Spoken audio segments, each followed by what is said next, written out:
Sai Krishna case రోజుకో మలుపు తిరుగుతోంది. జగ్గయ్యపేటలో జరిగినటువంటి హత్య కేసుకి విజయవాడకి లింక్ ఉందనే అనుమానం వ్యక్తమవుతోంది. మద్యం మత్తులోనే నవీన్ అనేటువంటి యువకుడిని సాయి కృష్ణ చంపేశాడని సిఐ చెప్పాడు. నవీన్ రెడ్డిని చంపిన తర్వాత సాయి కృష్ణ మార్కాపురం ఎందుకు వెళ్ళాడు? జగ్గయ్యపేటలో ఇద్దరు అనుమానితులు మకాం వేసి కార్యకలాపాలు విస్తరిస్తూ ఉంటే జగ్గయ్యపేట పోలీసులు ఎందుకు సైలెంట్గా ఉన్నారు? కృష్ణలంక సిఐ జగ్గయ్యపేట వెళ్ళి సాయి కృష్ణను అప్పచెప్పాలని ఎందుకు కోరాడు?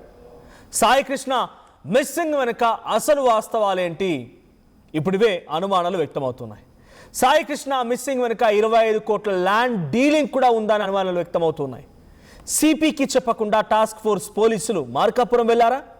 జగ్గయ్యపేట మార్కాపురం టు విజయవాడ మధ్య ఏం జరిగింది? ఒక ల్యాండ్ డీలింగ్, ఇంకో యువకుడిని హతమార్చడం, సిఐ ఇక్కడి నుంచి అక్కడికి వెళ్ళడం, టాస్క్ ఫోర్స్ పోలీసులు సిపి అనుమతి లేకుండానే వెళ్లారని అనుమానం వ్యక్తమవడం, ఒకటి కాదు రెండు కాదు పదుల సంఖ్యలో అనుమానాలు వ్యక్తమవుతున్నాయి.